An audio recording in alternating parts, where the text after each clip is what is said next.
Les amis, très heureux de vous retrouver aujourd'hui pour une nouvelle vidéo. Ce ne sera pas la dernière de la soirée parce qu'il y a le Real Madrid après à 21h30. Mais évidemment obligé d'allumer le téléphone pour vous parler de l'équipe de France. La liste de Didier Deschamps pour la Coupe du Monde est sortie avec des semaines d'attente. On l'a enfin, même si on savait à peu près les noms qu'il y avait à voir. Tu avais quand même 3, 4 doutes, quelques incertitudes aussi quand tu sais les blessures qu'il aurait pu avoir, des états de forme aussi, de la confiance que Didier Deschamps donne à des joueurs. Mais c'est clair que la liste, elle est enfin là, elle est enfin sortie. On commence à approcher la Coupe du Monde à quasiment moins d'un mois du premier match. Le 11 juin à 21h, ce Mexique, Afrique du Sud. Et pour l'équipe de France, je crois que ce sera le 16 contre le Sénégal, si je ne me trompe pas, le premier match. Les gars, on va être prêts à tout tuer. On va y aller de la meilleure des manières possibles avec le meilleur groupe que Didier Deschamps a sélectionné. Déjà, franchement, septième liste pour Didier Deschamps, c'est quand même une dinguerie. Il va jouer de sa dernière Coupe du Monde. J'espère que les joueurs sauront se mettre au diapason tout d'abord de l'équipe de France, d'essayer de la remporter parce que c'est clairement l'objectif et les ambitions qu'on doit avoir en tant qu'équipe de France, en tant qu'équipe numéro 1 au classement FIFA depuis quasiment peut-être quelques années, même depuis 2-3 ans depuis la Coupe du Monde 2022, mais plus globalement dans le top 3 depuis quasiment 7 à 8 ans si je ne me trompe pas. C'est clair qu'on doit être favori numéro 1 et qu'on doit montrer le meilleur visage de l'équipe de France, d'autant plus pour la dernière de Deschamps qui a concocté une liste avec quand même plusieurs surprises. On va directement commencer par la liste en passant par les gardiens de but. Sans trop de surprise, Mac Maignan sera le numéro 1, le numéro 2 sera Soumain Brissamba et le numéro 3, vraie surprise, si je t'ai pas fait spoiler, moi j'ai coupé les réseaux pour éviter tous les spoils, pour éviter les leaks, etc. On a eu plein de leaks, en veux-tu, en voilà, des faux, des vrais. On ne s'est pas donné de la tête. Ce qu'on sait, ce qui est officiel, c'est que Robin Risser intègre l'équipe de France et, j'allais dire jouera, mais sera dans l'effectif pour la Coupe du Monde. Ça me rappelle évidemment le défenseur à l'époque, Axel Disasi, qui a découvert l'équipe de France à la Coupe du Monde il y a 4 ans. Et bien Robin Risser aura cette casquette-là, casquette du troisième gardien après une très grosse saison à Lens, récemment nommé et récemment élu meilleur gardien de Ligue 1. Je pense que c'est mérité. Je pense que c'est un gardien qui a su profiter notamment à ce moment-là de cette liste-là dans le cas Chevalier qui, entre politique extra-sportive, les blessures, le manque de temps de jeu, Deschamps l'avait déjà convoqué lors de la trêve, la dernière trêve, alors que Lucas Chevalier n'avait pas encore joué, n'avait pas encore accumulé beaucoup de minutes dans la deuxième partie de saison. Là, le choix a été fait. La blessure, je pense, ça n'a pas aidé au niveau des ischios pour Lucas Chevalier. Robin Risser est frais. Il est en pleine confiance et je pense que c'est un vrai message passé dans la hiérarchie de dire qu'ok, Robin Risser est peut-être le troisième gardien. On savait qu'il y a quelques soupçons Hugo Lloris aussi qui pouvaient s'approcher, mais c'est bien Robin Risser qui est sélectionné. Très content. Moi, j'avais découvert, je crois, à l'époque, je crois il jouait au Red Star en Ligue 2. Et je trouvais très très fort. Donc moi franchement je suis très content. On aurait pu aussi parler notamment de Jean Butez qui joue et qui évolue à Como, qui arrive à faire une très grosse saison. Deschamps prend peut-être plus le pari sur l'avenir, quand bien même il sait que c'est son dernier mandat. Je pense quand même que Robin Risser est un très bon choix côté gardien quand tu sais que tu n'as pas un Lucas Chevalier qui sera à 100% et que tu avais quand même une place qui n'était pas indiscutable. Donc moi je suis très content de la venue de Robin Risser personnellement. Pour ce qui est le côté défensif, nos latéraux, en tout cas nos défenseurs, Lucas Digne, Malo Gusto, les deux Hernandez, Maxence Lacroix, Konaté, Koundé Saliba, Upamecano. Il y en a un qu'on ne s'attendait pas forcément parce qu'on ne sait pas au niveau des groupes et je ne l'ai même pas précisé. Mais Deschamps a sélectionné 26 joueurs. Évidemment, quand tu sais le contexte du match en plus, des 16 équipes en plus, de l'accumulation de minutes, le climat aussi aux États-Unis, quand tu sais que tu as un groupe qui est élargi et que tu as la possibilité d'agrandir ton groupe avec un joueur en plus, d'autant plus quand tu connais la qualité de l'équipe de France, eh bien, il ne fallait pas s'en priver. Deschamps l'a fait et pour moi, je pense que c'est une très très bonne idée. Maxence Lacroix, retour dans le groupe, même s'il était déjà là lors de la dernière trêve, il avait fait une vraie trêve intéressante, notamment le match contre la Colombie où les Bleus, l'équipe bis a été vraiment très forte, notamment collectivement, et même le match contre le Brésil a été plutôt bon.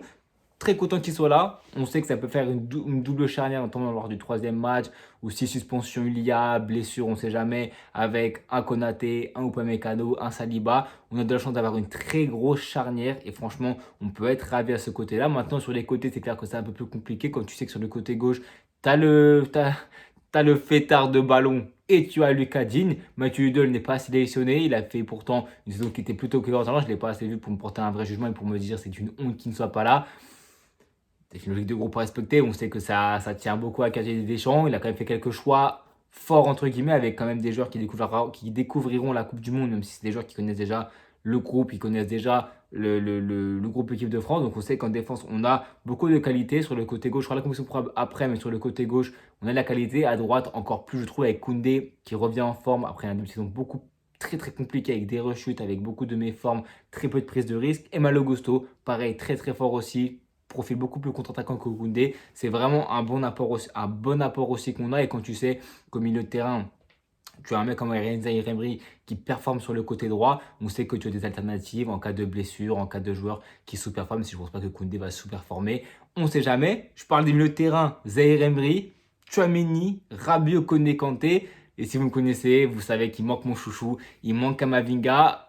Je suis un très gros défenseur avec Kamavinga, mais son absence ne me choque pas des masses quand tu sais que c'est un joueur qui a eu une saison qui est très compliquée. Ce coup de massue-là de ne pas être sélectionné à la Coupe du Monde, j'espère que ça ne va pas être le dernier coup de marteau dans sa tombe, clairement, parce qu'on sait que c'est un joueur qui a beaucoup de qualité, qui a joué à la Coupe du Monde notamment aussi, dans un vivier en plus de l'équipe de France, qui n'est pas le plus garni au milieu de terrain. C'est clair que j'espère que il va se relever d'une saison qui est compliquée au Real Madrid, mais qui va se relever aussi de cette non-sélection qui est quand même importante. Quand tu sais qu'en plus, je crois il était là contre le Brésil, la Colombie, en tout cas, je crois peut-être qu'il était blessé.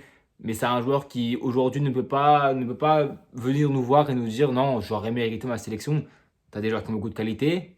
Tu as un mec comme Tolisso qui a fait une saison de patron, une saison très très très très très très forte, qui n'est pas lui aussi sélectionné.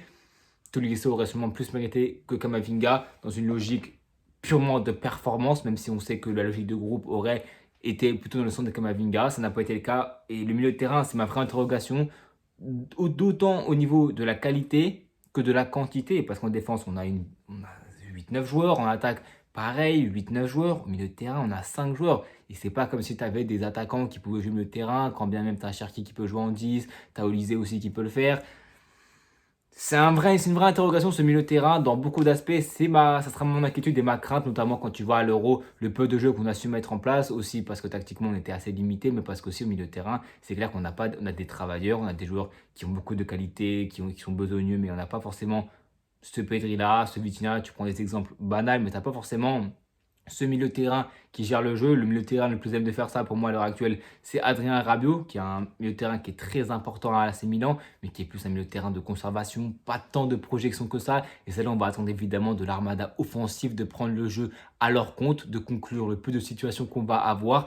Et pour ça, on a l'embarras du choix avec Akeliouche, le retour de Barcola qui était évidemment blessé lors du dernier rassemblement, Cherki, Dembélé, Désiré Doué, Mbappé, Olysée, Thuram et Mateta qui est de retour et qui va faire beaucoup de bien, je pense. Il prend la place de Randal Colomani, mais aussi évidemment du pauvre Hugo Ekitike qui aurait été là sans l'ombre d'un doute. C'est un profil qui est intéressant. Je suis très content de voir Mateta aujourd'hui parce que c'est un joueur qui mérite. C'est un joueur qui a eu une carrière qui a été quand même assez compliquée, qui a percé sur le tard, qui a fait 2 grosses saisons avec Crystal Palace, les jeux avec l'équipe de France, l'a découvert, je crois, son but aussi contre l'Azerbaïdjan. Si je ne me trompe pas, c'est un joueur qui mérite, c'est un joueur qui a un profil qui est vraiment atypique et qui est un peu Hugo Ekitike, même si c'est quand même beaucoup plus un point de pivot et c'est quand même peut-être un peu moins mobile qu'Hugo Ekitike, moins de vivacité, mais c'est vrai que c'est un vrai finisseur, ça sera un joueur de complément, ça ne sera pas un joueur qui jouera les premiers rôles quand tu sais que même entre Dembélé et Mbappé, on ne sait pas qui sera le vrai numéro 9, même si en vrai on le sait, mais ça peut changer à tout moment. Donc c'est clair qu'avoir un Mateta, ça fait du bien. Colomani perd sa place aujourd'hui et c'est complètement logique quand tu vois la saison qu'il est en train de faire. Je crois qu'il a un seul but en première ligue avec Tottenham,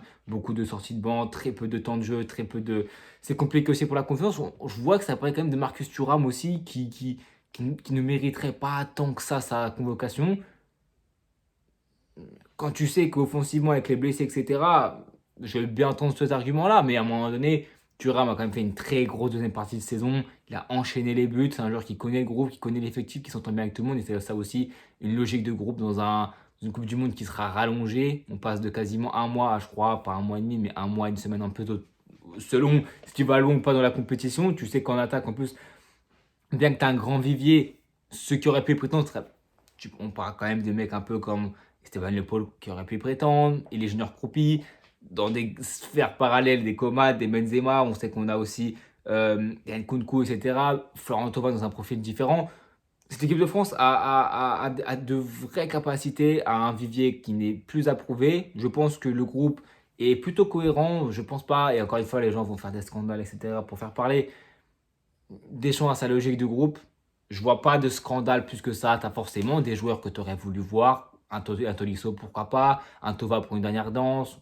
Moi, pour Kamavinga, mais je comprends qu'il soit absolument pas appelé. Et c'est absolument pas une honte de le voir là. En défense, on sait que côté madrilène, bon, t'as pas fait la main dit, mais ça, c'est pas une surprise. En défense, t'as pas non plus d'absent majeur, comme j'ai dit. Mathieu Eudel, Loïc Badé, peut-être que tu peux considérer ça comme un absent, mais encore, franchement, la liste de l'équipe de France, pour moi, elle est tellement cohérente qu'en vrai de vrai, j'ai pas d'absent majeur, hormis, voilà, comme j'ai dit, peut-être au milieu de terrain, puisqu'offensivement, tu as tellement de qualité, il faut aussi composer avec les blessures. Donc, c'est clair que pour moi, le groupe est cohérent, il y a des surprises, il y a une grosse base solide aussi. On passe pour moi à ma composition probable qu'on va aligner, je pense. Et on a pu montrer contre la Colombie, qui est une équipe qui est quand même très forte, qui a très rarement perdu en phase de qualification à la Coupe du Monde, qu'on était une équipe qui avait un vivier tel qu'on pouvait battre le Brésil avec l'équipe 1 et mettre un 3-1 à la Colombie avec l'équipe 2 en affichant des performances où collectivement, tu vois une équipe qui est emballante. Et il ne faut pas aller non plus dans des excès, bien sûr, c'est quand même du foot de sélection, il y aura quand même des limites, mais c'est clair que c'est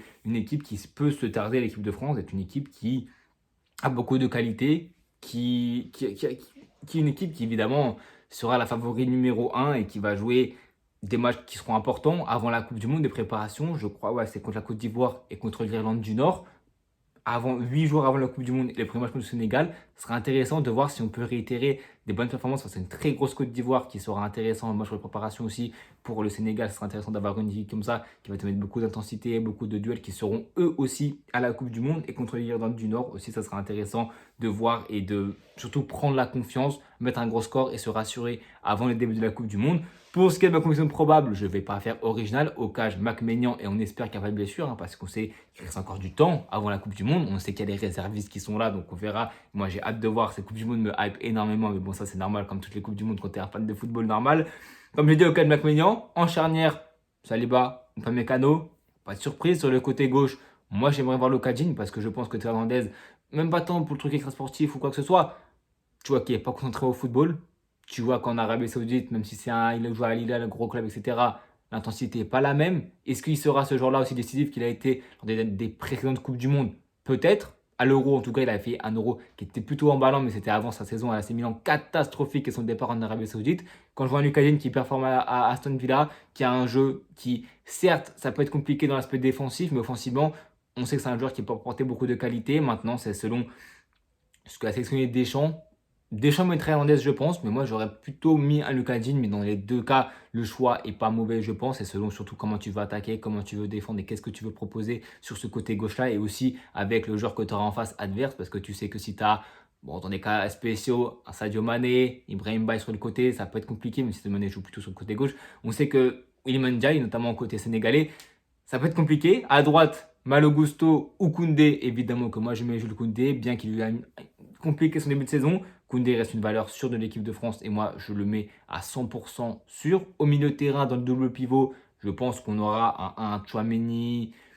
Tchouaméni Zaïre Emery, ça ne me choquerait pas le premier match avec peut-être un Rabiot en tant que troisième milieu de terrain, semi numéro 8, peut-être numéro 10, bien qu'on va peut-être passer sur un 4-2-3-1 comme Deschamps le fait. Le milieu de terrain, double pivot, je pense que ce sera pour le premier match pas d'expérimentation. Un bon Tchouaméni, un bon Adrien Rabiot pour la baraque, pour l'assise défensif. Et offensivement, t'ouvres les vannes avec en 10. C'est assez compliqué de se prononcer dans ce poste de numéro 10 parce que tu sais que tu as des joueurs comme Cherki, tu as des joueurs comme Désiré Doué, tu as un joueur comme Michael Olise aussi qui peut jouer numéro 10 mais qui jouera sûrement sur le côté droit même si on sait que ouais, peut-être que tu auras Dembélé sur le côté droit. Tu as tellement de joueurs, tellement de configurations possibles. Pour moi, l'argument, et vous savez que je ne suis pas un pro Mbappé, pour moi, vouloir voir Mbappé en dehors du 11 est une anomalie. C'est du grand n'importe quoi. On peut critiquer sur plein d'aspects Mbappé, sur le club, l'aspect collectif, etc., de sacrifice. Une Coupe du Monde, c'est différent. Les efforts que tu demandes sont bien différents. L'aspect offensif, tactique est bien différent. Dans un football de club, il n'y a pas de souci. Tu mets Mbappé sur le banc pour mettre Dembélé, la star de l'équipe, le numéro 9, que tout le monde joue avec lui, que lui va faire briller les autres, il n'y a pas de souci. Mais un foot de nation, c'est différent. Dembélé n'a jamais porté la France comme Mbappé l'a fait. Sortez-moi une perf marquante de Dembélé avec l'équipe de France. Je ne parle même pas de Coupe du Monde, d'Euro, avec l'équipe de France. Alors qu'Mbappé, on peut vraiment en citer longtemps. Donc, dans son poste de prédilection, j'aimerais voir Mbappé. sûrement un numéro 9 Didier Deschamps. Donc je pense qu'on aura sûrement un Mbappé numéro 9, un Dembélé à droite, un Olise en 10 et un gauche, un Barcola, bien qu'il n'ait pas eu ses repères lors du dernier rassemblement.